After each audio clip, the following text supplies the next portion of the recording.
Hey everybody, and welcome today. I am so honored to be here with my friend Dr. Tanya Lowe. Hey Eric. Hey. It's been about a year, hasn't it, since you released Results-Driven Organizations. It has been a year. I know. I was rereading it today. You know, I keep it on my bookshelf because I steal from you when I'm working with companies and teams. You guys, if you didn't get a copy of Results-Driven Organizations, the 4 keys to high performance organizations, get one, give one, pass one on, because I use it Order all them the in time. a case. Order a case of them. Order them in a case. Or just bring me to your organization. How about that? That works. But I was reflecting back because I remember when results-driven organization was still just this idea that you had, that you wanted to bring a different kind of culture to organizations. So I know we're going to talk about the new book, but I want to sort of like give people a history of how it all came to be. All right, I love that. And for those of you who don't know me, I am Dr. Tanya Lowe, speaker, consultant, author, 3-time author of the Results-Driven Philosophy. I'm an international and national speaker, and I help organizations develop their best kept secret, their human capital. Welcome to my book launch for my new book, Results-Driven Playbook for Success, and my dear friend Eric Reed here, who's going to be interviewing me. Eric, tell them a little bit about who you are. Well, I'm just your dear friend, but I'm also I'm also somebody who loves leadership. I don't follow instructions. Go ahead. But I love leadership books. I love books that guide us to becoming better as individuals and as organizations. And I run Success Like You, and so when I got to read Results-Driven Organizations, I was like, this is what organizations need. They need to have results. And I've used that idea of resourcing and know your resources now. What are your resources going to be in the future? All those things that you talk about human capital in this book. And so when I consumed it, I kept saying, I need a playbook. I need a playbook. I need this in a journal. And you said, shh, it's coming. It's coming. It's coming. And so then I got to notice that it's here. It's here. So we're going to jump here, but just give everybody that may not have been part of our last year. So when Eric got the book, this manuscript, it was this. It was just this, a manuscript. And so I put this book together, Results-Driven Organizations. It came from my 20 years of working with nonprofit, academia, corporate, and government. Spent a lot of time in government. And there are 4 things that I realized about what really helps organizations become results-driven. Leadership, strategy, creating amazing teams, and creating customer experiences. If those 4 things are lacking in your organization, then you need to call me. But if those things are lacking in your organization, you probably need to do some work around those things. And so in this book, I put together just an outline of what it means to develop as a leader, because many times we find ourselves in situations where we are not fully equipped. We are smart, we have our degrees, but we're not always equipped to lead, would you say? I agree. I had a meeting, and it was like, and yesterday it was like I was wearing a name tag. And I said, well, what have you done in between taking off your name tag and taking up the new office? And he's like, called you. Yeah. And I said, well, you might want to get a copy of Results-Driven Organizations. Yes. Because we're going to be talking a lot about that through our council. Exactly. So, it's called going from being buddy to boss, right? Yes. So when you've been a buddy, we're buddies, we're on the same team, and you go to being a boss because you've exemplified amazing work as being a team member, you're in a different place now. You're in a different place because now you're put in that place to lead, and many times organizations set people up for failure because they just change out the name tag. They just change out the name tag. So in this book, we give organizations, it's like a guide to start that development process. And there's a workbook coming soon. I was getting worried because there's a workbook coming soon. As much as, so you guys can see, I love the new book. Anybody that knows me knows I have to put a lot of sticky tabs in. as much as I love the new book, I was like, this is all about me. This is all about creating the best me, a strategy to creating my success. Yeah. And a journal and guide format, which I love. Yes. I love. So it's broken down to 4 parts. Yes. So let's talk about the parts, and then I'm going to start to pull out some of the things that I Okay. love and make you teach on it. Are you ready to teach? I'm so ready to teach. Okay. Because I want to add something here, Eric. One of the reasons why I designed the playbook first before the workbook is because we are in this culture now where we're not thinking. we're not Sorry. using our brains as much as we should, and I see this. I see it in social media. I see it in organizations. When I go into organizations, I see it everywhere. And so you can't do the work here. This is for organizations. This is going to help you as an individual or a team member to grow the organization. But this playbook, before you can start to lead, you have to start with yourself. And it was kind of like you said, it was a bit of a reminder, like, don't try and lead from above, lead from within. Lead from within. And you gave me a playbook to begin to lead within. So the 4 sections for the book. Yes. So there are 4 sections in this book. There are, it starts out with 31 manifesto statements. And people ask me, well, what's a manifesto? Well, a manifesto is there bold statements about how you're going to take action. Hashtag Ryan Starter, right?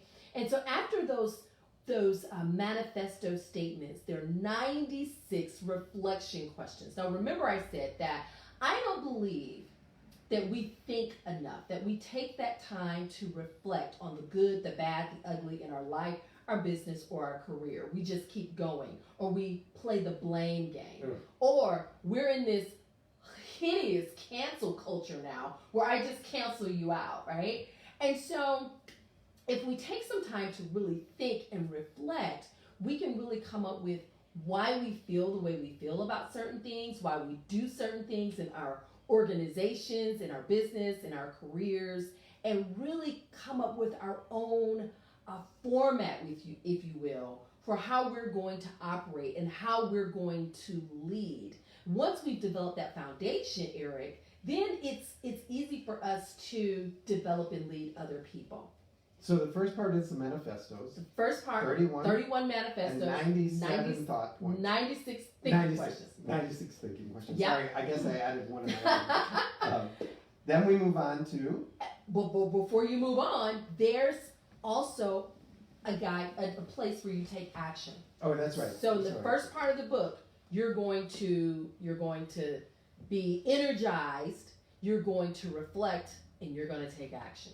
The second part of the book, we're talking about affirmations, because I believe in affirmations. I believe that as you are learning and growing, that sometimes our mindset isn't always where we want it to be. And so we have to really talk to ourselves, if you will. Like, you're the most important person you're going to talk to all day. What are you saying to yourself? And what are you saying to yourself over and over and over again to silence that negative chatter monkey that's been planted for so long? Exactly. You know, Eric, you would know. How many people take that negative chatter into the workplace? Oh, all the time. And as soon as they send out the email and they don't get a response, oh, I must have typed it wrong. Oh, they must not like me. Oh, I'm getting ready to... And all of the negative versus maybe they're just not sitting at their computer. Maybe they're just busy. Maybe they're in a meeting. And so that negative energy begins to build up inside of you. And then as soon as something goes wrong, it has to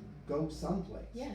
And it usually comes out in a negative way in the organization. And so affirmations, I work with my one-on-one clients a lot around affirmations and getting that negative thinking, those mind monkeys, getting them out of your head, letting them know that we're doing something different here today, right? So then the second... But what I like is first you sort of dig it all up with the first part. Yes. And then you fill it back in with something positive. Exactly. And then we move on to being gratitude. And then we move on to gratitude. No. We start out with our manifestos. Then we move into, I'm sorry, I don't know my own book.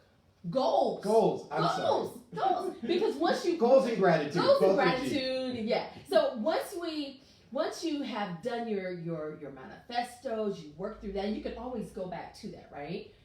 Then you set your goals, because you should be pumped now to set those goals. We all have goals, visions, dreams, and I'd like for people to write those things down. Write the vision, make it plain, and execute. Too many times I hear people say, well, I got it all up here. Do you know, I don't have very much room for things up here these days. I don't know about get you. lost up Things there. get lost up there. And so I'm really encouraging people to write the vision, make it plain, and then in this section, the goals section, it works you through doing that. It works you through doing that. So you can always go back to the goal. Hold the vision. Then we get to the affirmations. Okay. So no, let's go no, ahead. Then we get to the gratitudes. Gratitude is last. Oh, gratitude is last. But what I like is that the goals are based on a manifesto. They're not just randomly picked out of the air. It's I have reprogrammed my thinking. I have adopted a new belief system through the manifestos and the questions. I've begun to unpack the new me. Yes. Let me start my goals from that. Not just something I was in a seminar and a webinar and they said you got to hit certain targets. Right. You should be on track. They're my goals. They're personal goals. And then once we get them, as you said, we begin to build a little bit of confusion and doubt and chatter monkey. Yes. And then we go in. Then we go in. And we sort of shore it up with the affirmation, and then we step into the gratitude. Exactly. Exactly. So once we've done that work, I believe that many times, many of us, we fall prey to the negative thinking, the stinking thinking, because we're not operating in gratitude. Well, we have to work that muscle. We have to build that muscle. I haven't talked about this a lot, but I had a flood in my home 6 weeks ago. It's been really hard for me to grasp onto some gratitude. But because I believe that gratitude is that thing to redirect you, right? My gratitude muscle is pretty strong. And so when I work with my clients and all hell is breaking loose in the workplace, everything is going crazy in their business, we go back and we revisit gratitude. Gratitude is grounding. I like that. I love gratitude, but I've never thought of it as grounding. Yes. Because so often we get caught up in the anxiety of what ifs. Oh, yeah. As opposed to where we're at. Yeah. And being grateful. So I like that idea that gratitude grounds me back. Yes. And removes the anxiety about the future. It says, you're where you need to be. Just take a breath and recognize it. Don't get caught up. Don't get caught up. Gratitude is an emotion that comes from appreciation. So if you can find some gratitude in the situation, right? Because it's so easy to go to that negative place. It is so easy. And it's so easy to stay there. So if you're in an organization, right? If you're in an organization, if you're in your business and someone quits, you put all of that information on all of that energy on the person who quit. But what about the people that are still there? What about the clients that you have?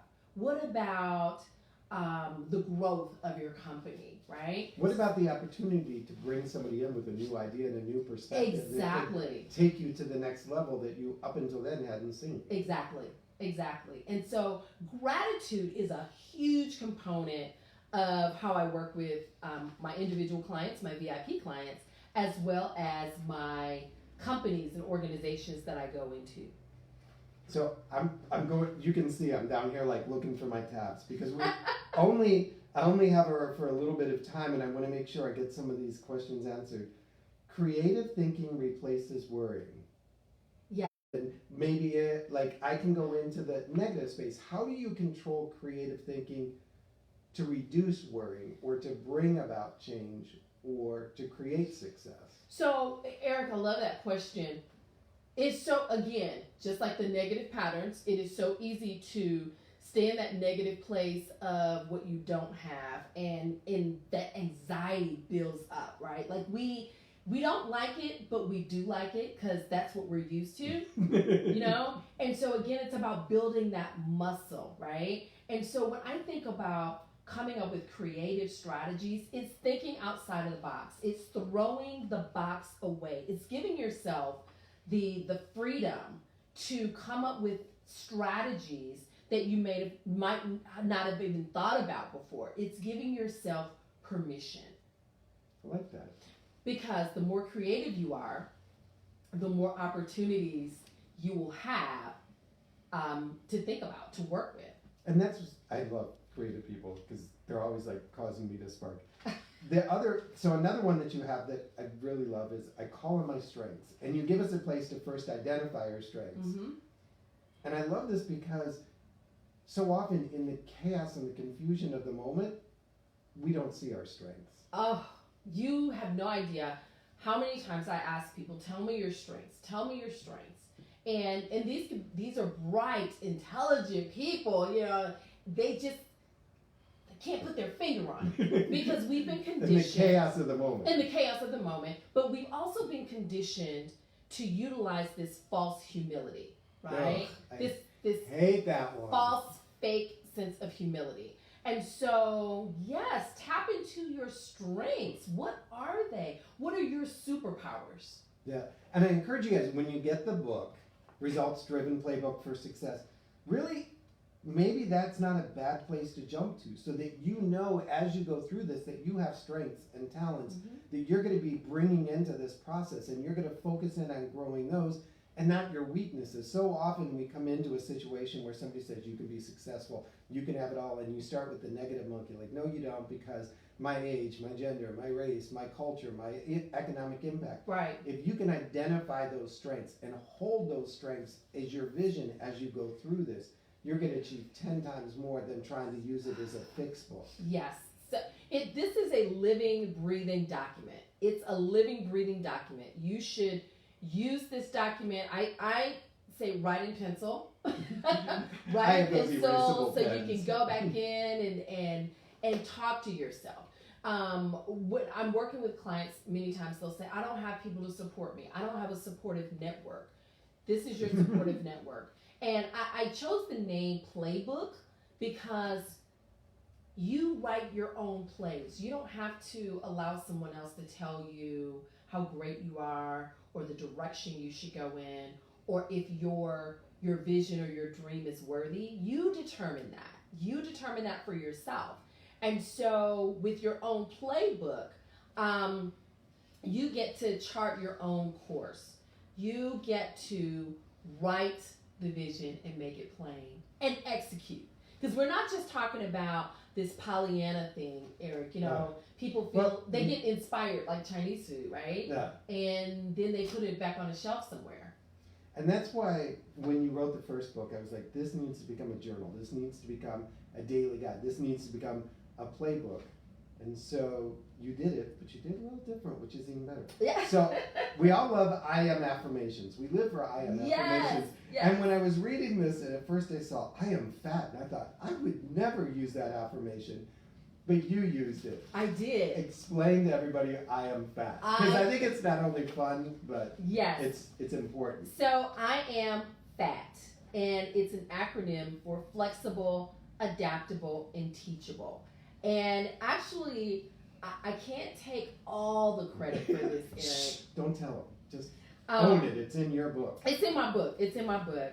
But how many times are we not flexible in our thinking, in our working with other people, in how we get things done, and then adaptable? You know, if you're asking someone to adapt, to throw away the box, many times they struggle with that. And then, are you still teachable?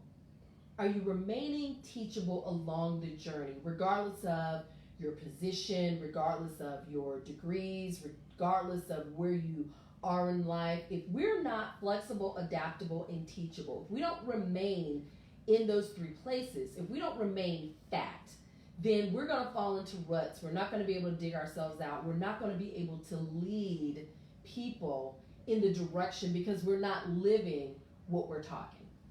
I love that one because now I can go around saying, I'm fat, I'm fat, I'm flexible, I'm adaptable, I'm teachable. Exactly. It's going to become like my my mantra in Yes. my head. Yes. I'm Yes. flexible. I'm adaptable. I think I might put teachable. it on a t-shirt. What do you guys think? Give me some love if you'd like to see that on a t-shirt. Give me Wouldn't some it love. be great to have a T-shirt that says "I am fat" and then on the back it says "flexible, adaptable, teachable"? I think Because so. you know people would walk past and go, like, Oh my God.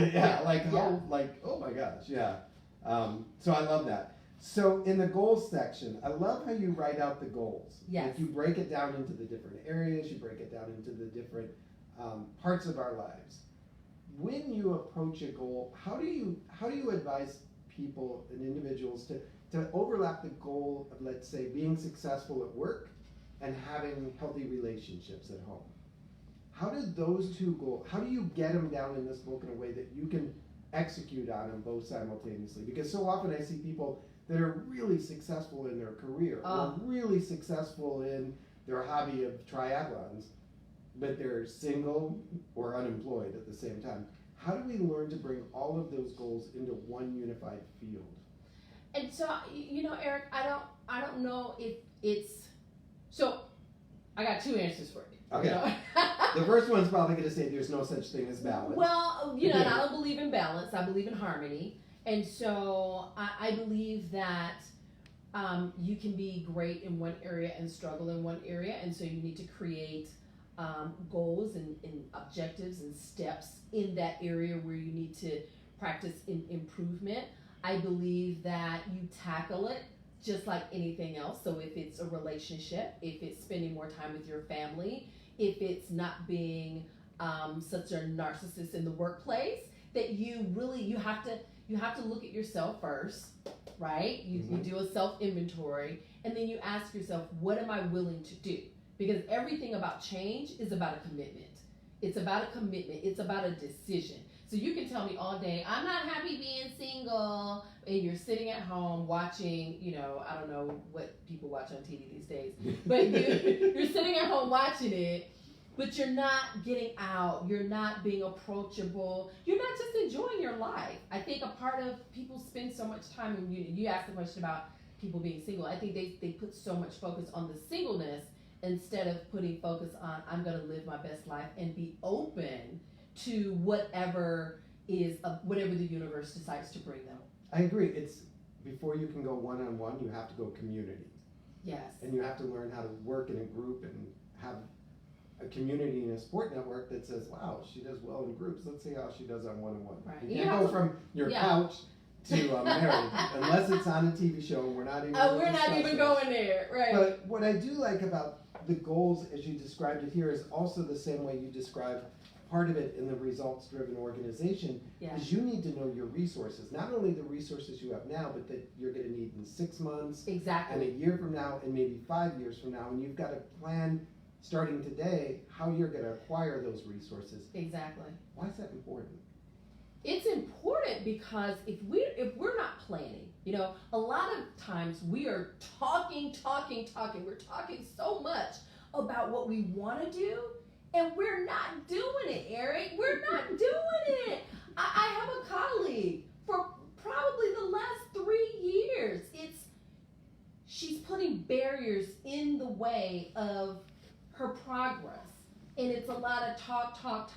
Some of you know what I'm saying, right? You're talking, but you're not doing, and some of that is fear, right? And so if you're in my group on Facebook, right, Starter Nation, I did this thing on fear yesterday. Let fear be your friend. Let fear guide you and lead you and show you all of these opportunities. If you're not walking out a strategy and you're afraid that, well, if I do it, I'm going to mess up. Well, guess what? If you're not messing up, then you're in the safety zone. Yeah. I mean, I say the same thing all the time. You're doing something you've never done before, going someplace you've never gone before, possibly speaking a language you've never spoken before.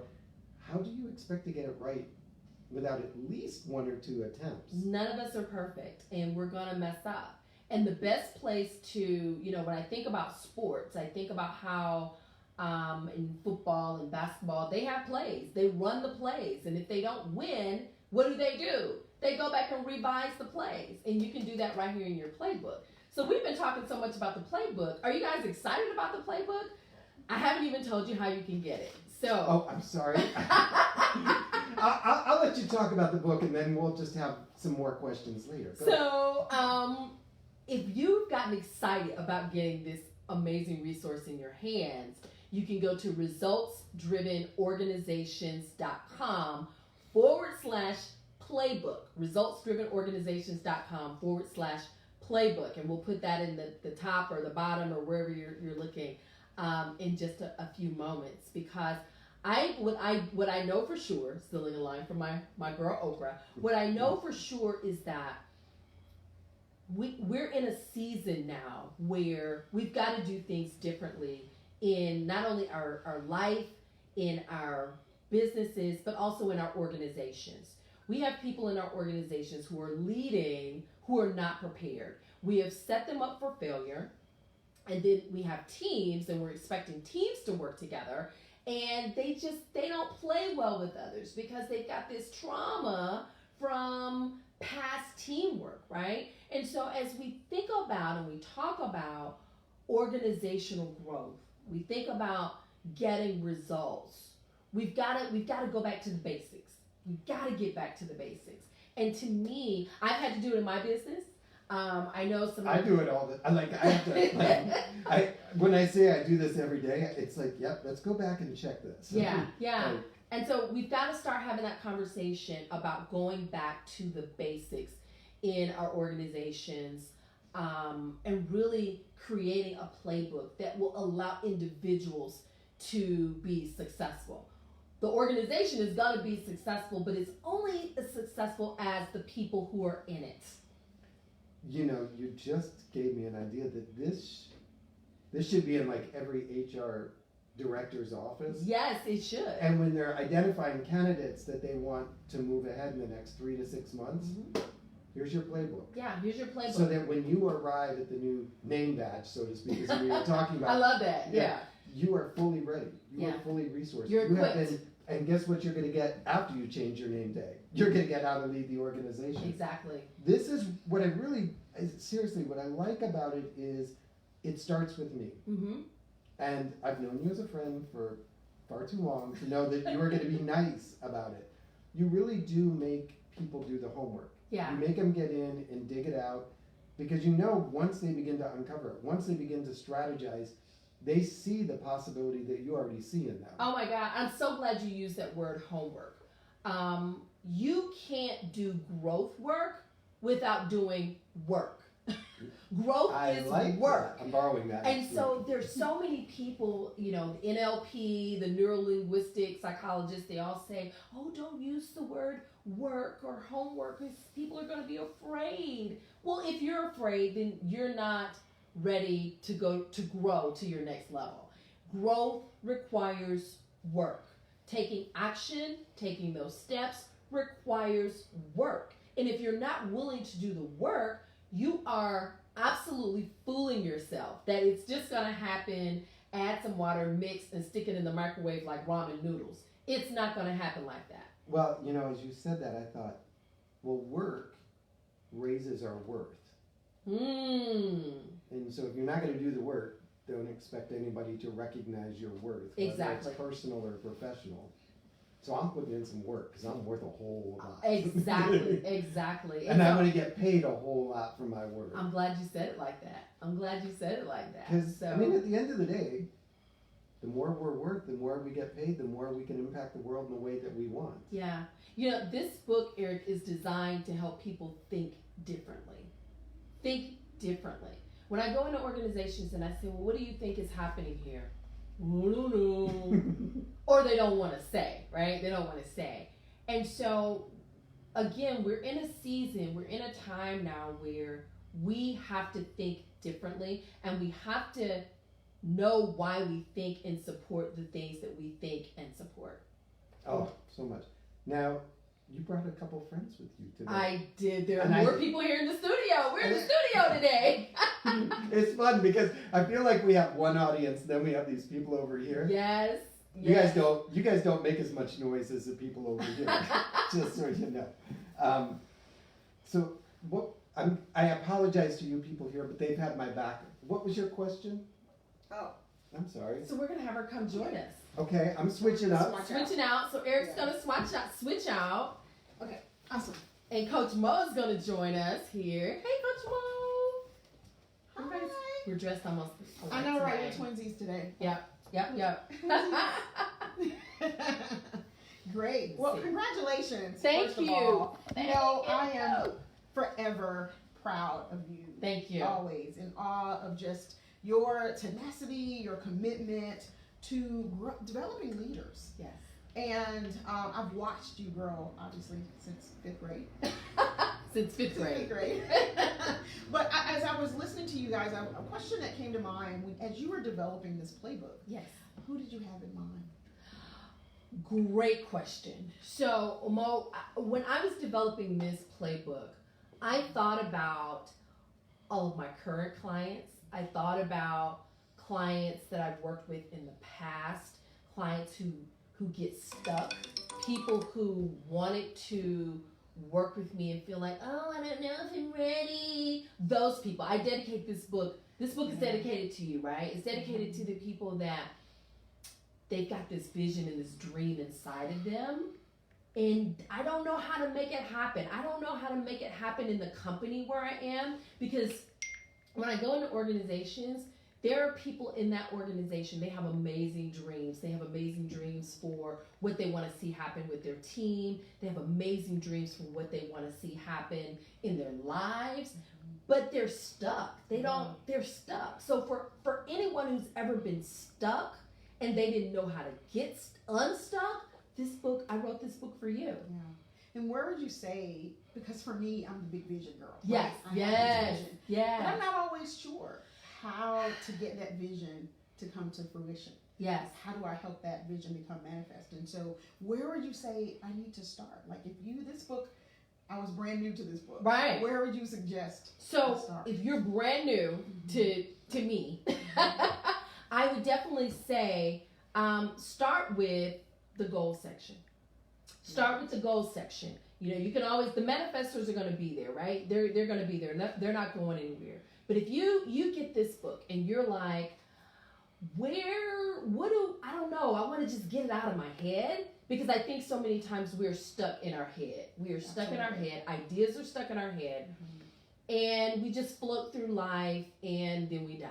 You know, I say this all the time, right? Instead of creating and leaving an amazing legacy. So I would start in the goals section and I would just walk through it. It asks you several questions. It's like, this book is like a coach. Like, I don't want you to replace me with the book. We work well together. But this book is like a coach, right? And so it talks to you if you talk back to it. And so why this goal? So when you think about your goal, why is this goal important to you? Why is it important that you accomplish it wherever you are in your life, your business, or your career? Why this goal, right? And so I don't think people, again, break it all the way down about and think through why they want to do what they want to do. And then really breaking down the goal. I believe in SMART goals. I do too. You know, specifically, what are you trying to achieve? Breaking it all the way down, making it not so, you know, well, I want to lose weight. Well, okay, so does everybody. How much do you want to lose? How do you want to get it done? Be very specific. And sometimes, Coach Mo, folks aren't specific because they're afraid. You know, here we go back to that F word again. People don't want to be specific. I don't want to tell you exactly what I want to do in my life because you might judge me. Or you might tell me that I can't do it. You write your plays down, no one's going to tell you you can't do it, and then just start taking action. So we're not just writing it down, but we have to take the action steps. I can't say that enough. Yeah, execution. You are absolutely right. Execution is key. Execution is. But I also want to point out, as I was thumbing through, I love how the book is broken down into 4 sections. Yes. Absolutely love it, because that's the way I think. I think very systematic approach. And so one of the things I wanted to bring out was the affirmations. You know, we all have heard you use affirmations and you say them. Okay, so every morning I get up, I say my affirmations. Yeah. Then what? So that's how the book helps me. How do I use these affirmations to help me propel forward to those goals? So, oh my God, I'm so glad you asked me that. So, an affirmation is the process of affirming something, speaking that thing. If you're one of my clients, if you've worked with me, you know that everyone has to write affirmations. I don't allow passive language We're not, well, maybe, I think, I'm going to try. We don't try, we're going to do, right? And so part of that is speaking, it's language restructuring. It's speaking that language to support where you want to go and what you want to do. So the first few sections of the affirmation, I am in charge of my life. How are you in charge of, are you really? Are you really in charge of your life? Or are you allowing other people to direct your path? And so when I write affirmations, when I ask my clients to write affirmations, I am encouraging them to really speak those things as though they already are. Speak those things, put those things into the universe, meditate on them, and then practice them. So we're not just putting funny words, cute, comforting words around us. We're putting action steps around us. I am in charge of my life. What does that look like for you? I love that. Yeah. I love that you mentioned, putting action steps into it. And I think that's the key when we're using affirmations. And I think that's what the playbook really draws out of the individual. But it's not just for the individual. You and I were talking a little bit earlier about, how different organizations and or groups could actually use this as development. So tell us a little bit more about that. So, and I want to share this one with you too, another affirmation. Absolutely. So on 158 in the book, the leading affirmation in the book is I choose to be happy. I was talking with Eric right before you switched out. A lot of what we make things so difficult, we make them so hard, and it's really about a decision. What do you need to decide today? What do you need to decide today? So this is, I choose to be happy today. So if you're choosing to be happy, and that is the tape that's playing in your head, then what do you need to do that? You're not going to let that anxiety overwhelm you. You're going to go back to your affirmation. You're not going to let the mind monkeys attack you, which they're going to try to attack you. They're going to come, and they are going to come. But then when you practice those affirmations, it's like you're moving them out of the way, quick, fast, and in a hurry. And so, how can groups use this book? I'm so glad you asked that. Groups can use this book. It's a wonderful team development, right? It's a great team development. If you're an executive team, an executive board, and you want to do some things differently in the organization, if you know that your organization is going through change, this is a good change tool. If you know that your organization, there are a lot of people making mass exodus, and it's not because of the coronavirus. They're leaving because of leadership. Yes, absolutely. Then I would say that you guys need the bundle.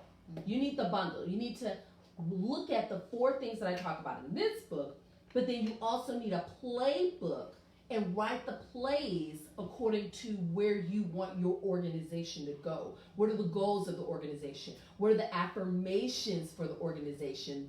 The mission, what's your organization's mission? And how do you live that mission out loud?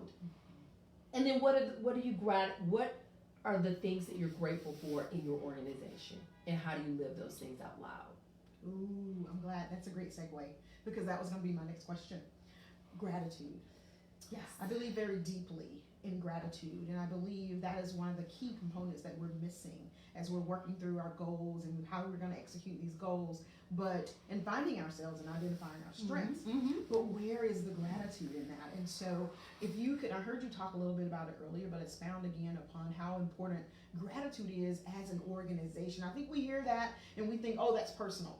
That's just how people it's so deal. not personal. Personal, right? No. And so how is it that translates into like a board, a corporate organization, a nonprofit, a church? So how does that translate? I love that question, because I believe that, and I've worked in a lot of organizations. I've worked in government, corporate, nonprofit. I grew up in nonprofit. I believe that when things are happening, when shifts are taking place in an organization, and they're inevitable. Shifts are inevitable. Shifts, change, it's inevitable. Gratitude is the one thing that we forget. We're not even thinking about it. We're thinking about change management. We're thinking about moving people around, shifting people around, and we're not really thinking about, we're grateful for the people who are still here. We're grateful for the time you put in. We know it hasn't been easy, but we're grateful for you. We're thankful for you. When I did some research on what is it that What is it that keeps people excited about their jobs? They want to know that they're appreciated. Absolutely. They want to know that they're appreciated. They want more money, Yeah, we want but they also they want to know that they're appreciated. That was the highest thing before money, Coach Mo. They want to know that they're appreciated, not just from my peers, but from every level of the organization. And so this gratitude section would help you to determine how are we going to show people that we appreciate them, that we appreciate them for being a part of this organization, because people can go anywhere and work anywhere. People can drive Uber and make money, but what is it about our organization? And when I find 8 organizations that they're living their mission statement, they live their mission statement. When you walk into the door, they live it. Those people feel appreciated there. So I'm so glad you asked that question about gratitude. My last question. Okay. What's your favorite part about the playbook? If you had to pick a section, what would be your favorite part? Just one?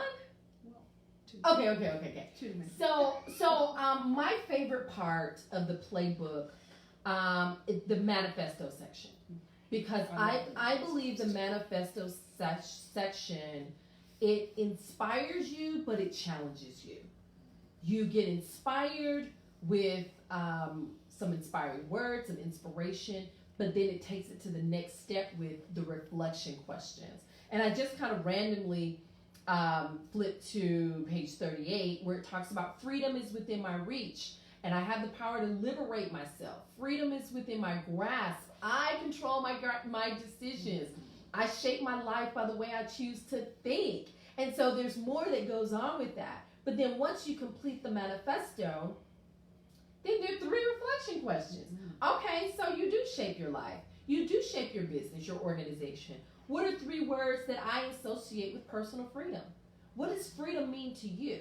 Freedom may mean something totally different to me. It may mean something totally different to Coach Mo, something totally different to Eric. But what does personal freedom mean to you? What is the relationship between freedom and responsibility? Ouch, right? So we want to be free, but there's some responsibility around that. Again, to me, responsibility and work go together. They do. Yeah, I don't know. You heard me talking to Eric about, they say, don't say the word work. Don't call it homework. Don't call it a workbook. It's work. It's going to take work. And then how does freedom help me to live authentically? And so you're going to be inspired. You're going to be challenged. But you're going to have to take action.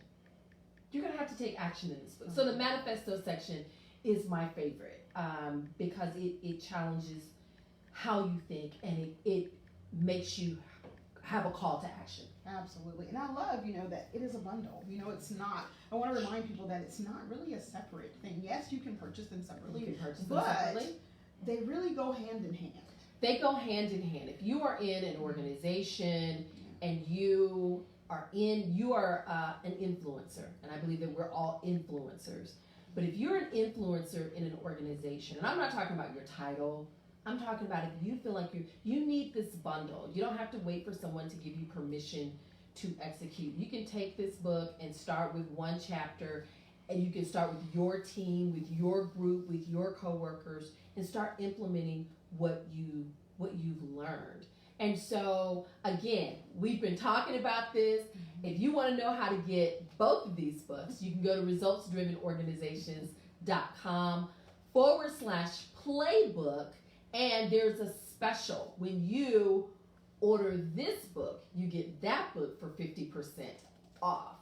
And Coach Mo, we've got something really special coming up toward the end of the week. I love surprises. It's a surprise. I so wish that I could mention it to you now, but I can't. So you got to come back on Friday, because we're going to have a super, super, super, super, super special deal. It's going to be for 1 hour only. And so if you want an autographed copy of both of these books, go ahead, get them. You get this book for 50% off at resultsdrivenorganizations.com/playbook. Awesome. Congratulations again. Thank you so much. So, Facebook, LinkedIn, Instagram, we thank you for being here with us. I'd like to thank my co-host, Eric Reed, Coach Mo, Maurice Oliver for being here with me. I'd like to thank Elena Dunn for being here in the room, helping us out today. I love this work that I do. I love being able to help organizations and individuals grow. And so we don't do this just to have something to do. We believe in it. And so I wish that when I started my business that I had a playbook. I wish that I had something that I could get the ideas out of my head. Usually right now what I do is I go back and I pull up 5-6 journals that I've written in over the years. And I'm like, wow, I'm still teaching this stuff, right? This stuff matters. And so now you can put it in one place and you can not only use it for yourself, but you can also use it to lead others as well. So go to resultsdrivenorganizations.com/playbook. Grab the playbook, or you can grab the bundle, and come back on toward the end of the week. We'll put something out for the super special surprise that we're gonna have that we created just for you. Eric, you want to come back in and join us? You want to have any closing words as we close out this segment? Well, thank you, Mo. Thank you so much. I gotta jump. If we have a minute, I want to go back into where affirmations. As I was standing there, it was like, that's it. That is the missing. They are spoken words over us. We are affirming. So often I'll hear people make an affirmation as if it's a wish. Yes. Or a hope. No. Like, I'm a powerful, happy person. Yeah, but what's going do with it? Do you believe that? Do you believe that? Right? Because the way you're telling me, I'm not believing it. But if you believe it, I'll believe it with. Yeah. I like the fact that you really brought that home. People understand that affirmations are important. Affirmations are critical for our success. But you have to believe the words you speak. And by going through the playbook, those words become a lot more real because you've seen your strengths, you've written your goals, you've done the manifestos, you've been a part of all of it that you're like, you know what? I could do this. Yes. It's sort of like, for me as a dad, I sometimes get those Christmas toys that I look at and I'm like, how am I going to put this thing together? This is going to be impossible. And then I pull out the instructions. I'm like, oh, I can do this. Mm-hmm. Maybe by New Year's I can do it, but I can do this. Of course. And so by having the playbook, you give us the I can do this. So that those affirmations become real. Do this.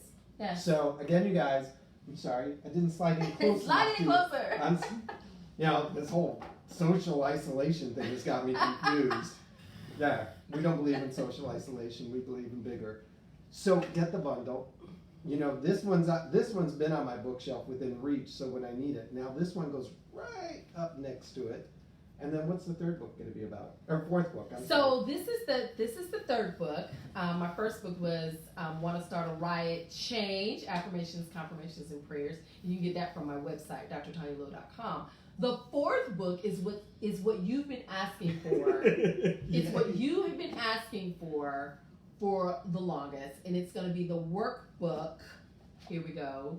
The workbook to results-driven organizations, or the action guide to workplace organizations. And we've got something where organizations, Eric, will be able to license the content, and they can either have me come in all the time, or they can bring me in to train their folks, and then they train on this content. So we're excited. It's been really difficult trying to write. I wrote a book last year and then came back and hit this one.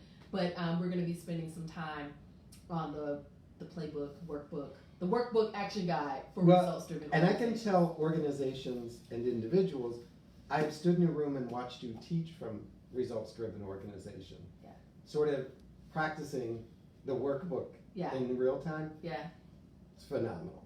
Just phenomenal. You need, if you can't wait for the workbook, just call her. She'll show up. I will She'll give you the live living version of it. Yes. So again, Friday we get a special bonus. Hopefully by Friday, maybe sooner, but there's going to be a special bonus. Where are we going to find it? Because I'm not going to miss it. Well, I'm going to keep your eye out. However you found out about showing up here today, then you'll find out that way. But we'll be here. We'll send it to your inbox. We'll show up here. We'll give you plenty enough warning so that you can show up and not miss it, because it's going to only be for 1 hour. 1 hour. Special surprise. You're not going to want to miss it. Well, taking a page out of your book on gratitude, I have to say, I am grateful for you. I don't remember exactly how we bumped into each other, but once I sort of got caught up in your energy, it was hard to leave. And through that, I've learned so much. I've grown so much as an individual, as a professional, and with my clients. I watch you set goals and then you just work at them in silence. You're just like constantly working. You're always working. Every time I see you, you're working on something new and something bigger, and you don't let anything defeat you. And whenever you begin to feel let down, I can see you're like, it's not me. I'm going to get this done. There's a bigger purpose, a bigger mission. Yeah.